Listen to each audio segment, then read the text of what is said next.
Wherever you are, leaders are important. Whether it's to lead powerful organizations or just to make sure a group of friends are having a good time.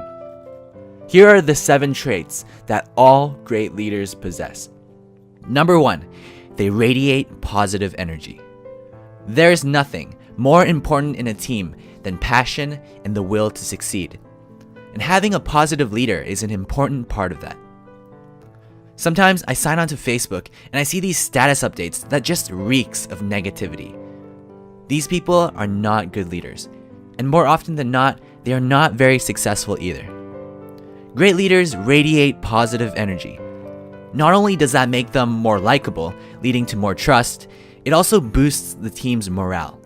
And countless studies have shown a positive relationship between team morale and productivity. Number 2, they have a proactive attitude.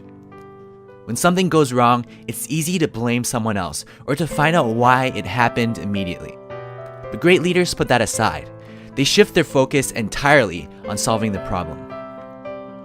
I used to be in charge of the takeout service at the restaurant I worked at. So basically, people would call to make their order, and my job is to make sure everything is packed and given to the right person. It was a really busy restaurant, so mistakes weren't that uncommon.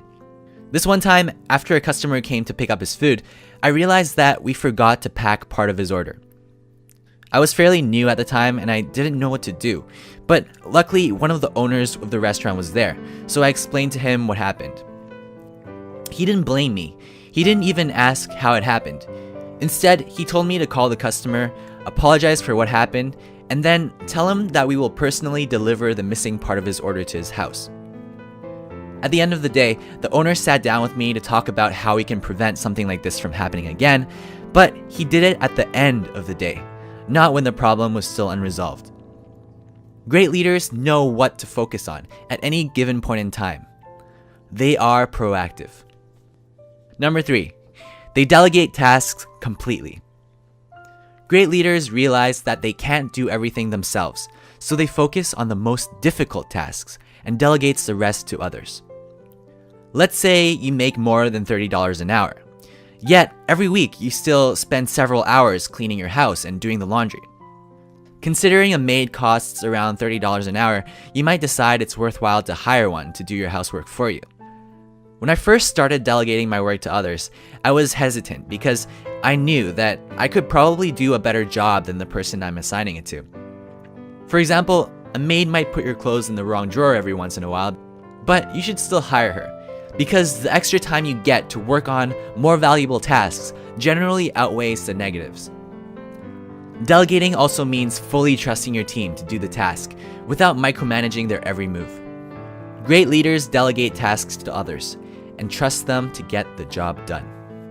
Number 4, they are approachable. A great leader is one who their teammates could see themselves approaching whenever they have a concern or when they simply need someone to discuss things to. When Sam Walton opened over a dozen Walmart stores, he was still available to privately talk to any one of his thousands of employees. Was this the reason Sam Walton was so successful? We can't say for sure, but he is a prime example of someone who's approachable. And it so happens he's also one of the most notable leaders in the last 3 decades.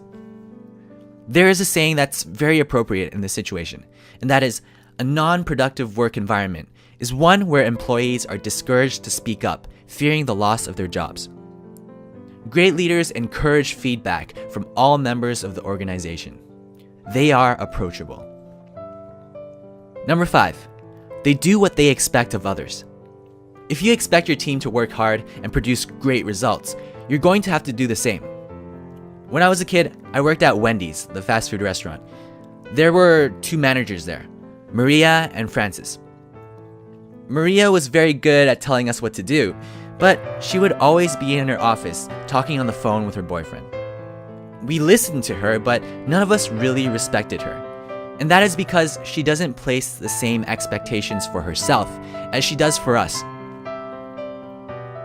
Francis, on the other hand, was different.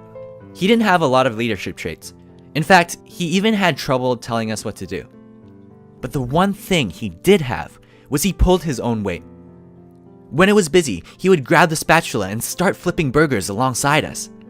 As a result, he gained the respect of everyone. Whenever he was our manager, we worked hard because we wanted to, for Francis. A great leader sets an example, and as a result, gains the respect of his or her entire team. Number 6, they are accountable. Your team's mistakes are your mistakes because you are their leader. Remember the restaurant example?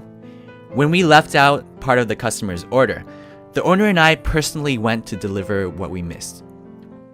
Imagine the owner of a restaurant coming to your doorstep to apologize for their mistake. That is unheard of, and yet that is exactly the level of accountability great leaders practice all the time. It's not just about responsibility, it's about taking the next step to make things right. Great leaders are accountable. And lastly, they are decisive. A lot of times, leaders have to make decisions that they are not sure of. But once they have enough evidence to suggest making that decision, they stick with it, and they do it with confidence. Imagine that you are the commander of an army, and you have to make the decision whether to enter the enemy territory from the north or from the west. There's no information as to which one makes more sense, but you will still have to choose. Because without you, their leader, half of your army might decide to invade from the north, and half from the west, and some might even call it quits and retreat. Therefore, your job as a leader isn't to always make the right decision, but it's to make a decision in order to keep the team together. Wrong decisions could be fixed, but a scattered team is a recipe for disaster. Great leaders are decisive and confident in their decisions. I hope these tips help you become a better leader. And as always, I hope you enjoyed it. Don't forget to subscribe to see more awesome videos like this one.